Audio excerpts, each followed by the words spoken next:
Assalamualaikum warahmatullahi wabarakatuh. Hai semuanya, jumpa lagi dengan saya Rai di channel Rai Potter.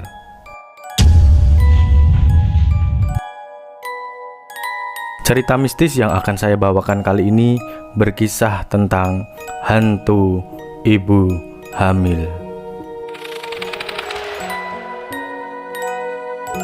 Sebelum melanjutkan video ini, jangan lupa untuk subscribe terlebih dahulu dan nyalakan lonceng notifikasinya agar kalian bisa update video-video terbaru.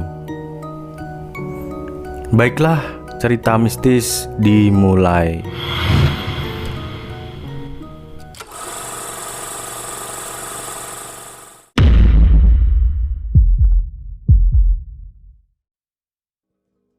Saya tinggal di desa yang tidak jauh dari kota.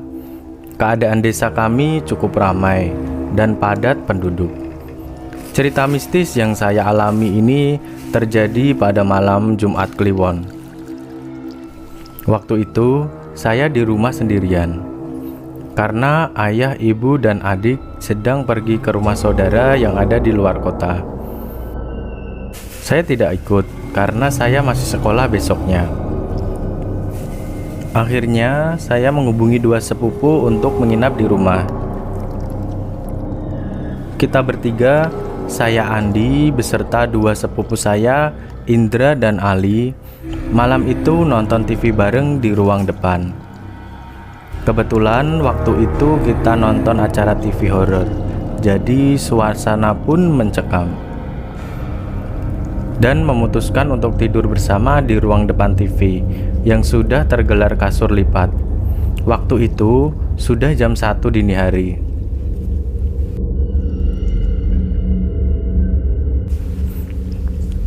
Selang beberapa menit kita tidur, saya terbangun dan sayup-sayup mendengar suara orang menyapu di depan rumah.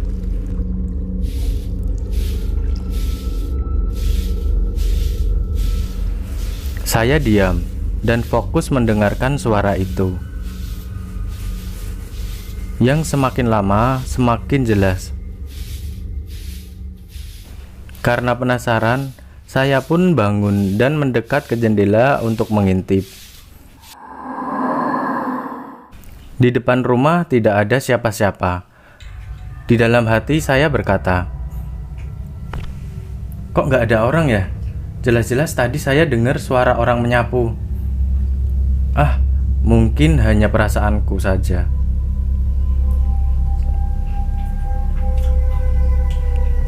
Lalu saya menuju ke belakang untuk mengambil minum dan buang air kecil.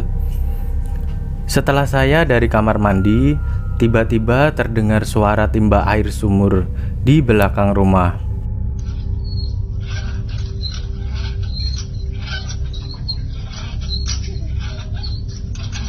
Sontak saya kaget dan terdiam sejenak, memastikan kebenaran suara itu.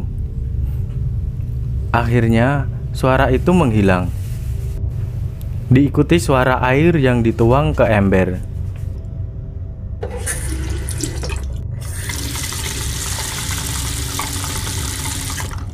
Saya beranggapan itu tetangga yang mau ambil air. Tapi suara itu dekat sekali, serasa di belakang rumah tempat timba air saya berada. Saya coba beranikan diri untuk melihat ke belakang rumah. Begitu saya buka pintu belakang, betapa terkejutnya saya. Ternyata ada sesosok perempuan dengan rambut digelung ke atas yang menggunakan daster batik panjang hingga ke tanah, membelakangi saya. Tapi perawakannya seperti tidak asing. Spontan saya menyapa, Mbak. Dan sosok itu pun menjawab, "Iya, Dek Andi." Mendengar jawaban dari sosok itu, saya merasa lega. Ternyata itu Mbak Parti, tetangga yang rumahnya sebelah saya. "Mbak Parti sedang apa malam-malam di sini?" "Saya mau minta air, Dek Andi. Maaf tidak bilang, takut mengganggu tidur." Oh iya, silakan Mbak. Ambil saja. Mbak Parti sendirian ya? Iya, Dek. Saya mau nyuci pakaian, masa harus rame-rame? Iya bener juga ya. Parti mau ditemenin nggak? Nggak usah, Dek. Dek Andi masuk saja. Ya sudah Mbak, saya tinggal masuk ya. Kemudian saya masuk ke dalam rumah dan menutup pintu belakang. Lalu kembali ke ruang depan di mana Indra dan Ali tertidur.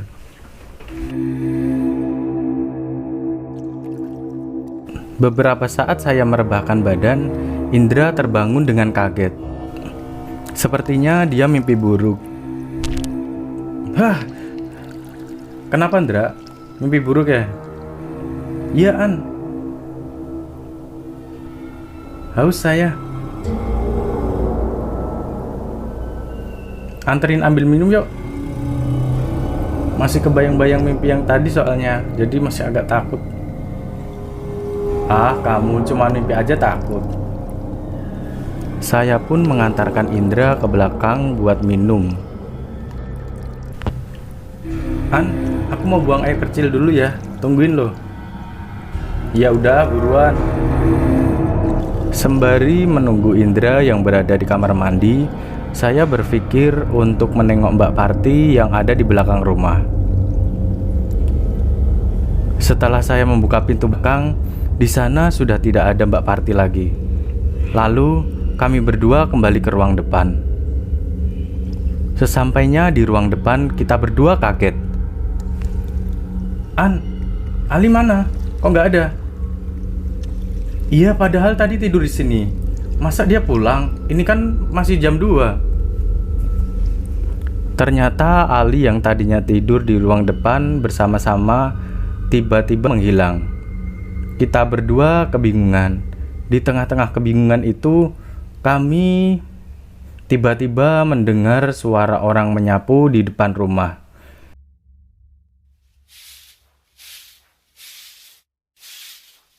Kita berdua saling tatap dan berkata, Dri, kamu dengar suara nyapu nggak? Iya denger An, kayaknya di depan rumah. Coba kita lihat keluar. Saya dan Indra lalu membuka pintu depan. Ternyata suara itu adalah Ali yang memang sedang menyapu di halaman depan rumah.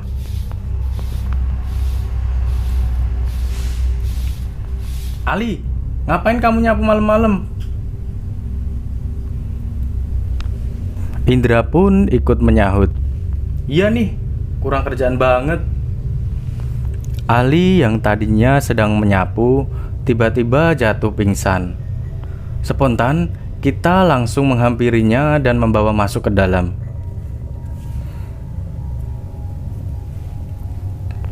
Waktu itu kita panik sekali, karena tidak tahu apa yang harus kita lakukan. Di tengah kepanikan itu, tiba-tiba suara orang menyapu di depan rumah muncul lagi. Saya dan Indra yang panik menjadi semakin takut. Tapi suara itu tidak juga berhenti. Lalu kita memberanikan diri untuk melihat kembali ke depan rumah.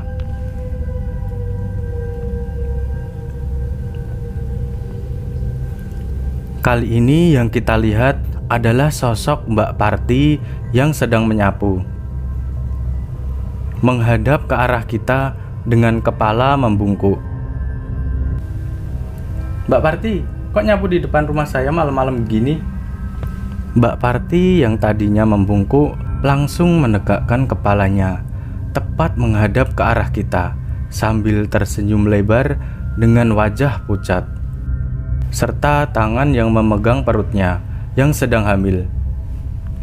Saya yang tadinya sedikit lega karena ternyata suara orang menyapu itu adalah Mbak Parti, langsung berubah menjadi ketakutan karena melihat wajah pucat dan senyum Mbak Parti yang menyeramkan.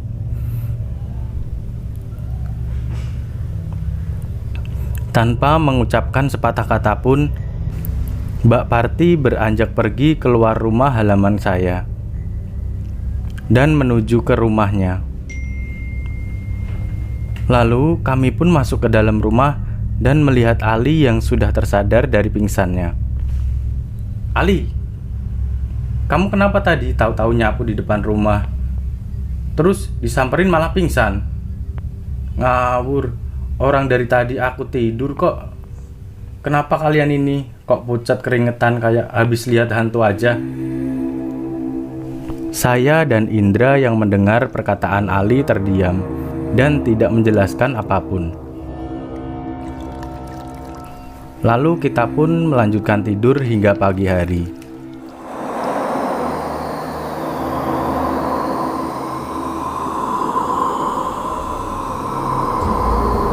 Waktu itu kita bangun sekitar jam 8. Karena merasa lapar, kita memutuskan untuk keluar cari makan. Tapi di tempat tetangga sebelah rumah saya terlihat ramai. Dan kita lihat ada bendera kuning yang terpasang serta tulisan di papan tulis yang diletakkan tepat di depan pintu rumah tetangga saya. Kaget setengah mati ketika saya membaca tulisan yang ada di papan tulis itu. Tertulis nama Mbak Parti yang telah meninggal jam 1 dini hari tadi.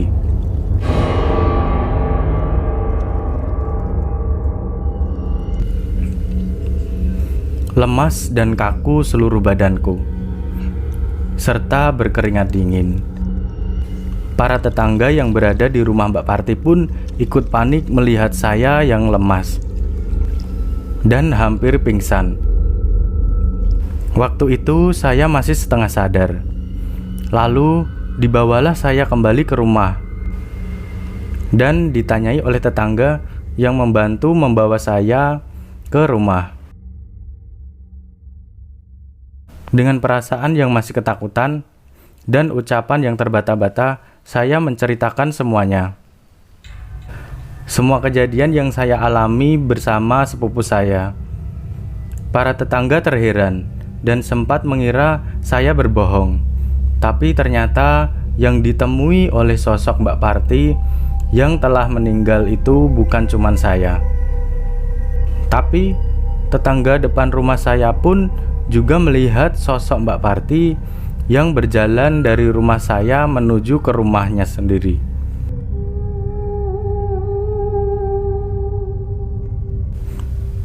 Begitulah cerita mistis yang dialami oleh Andi dan sepupu.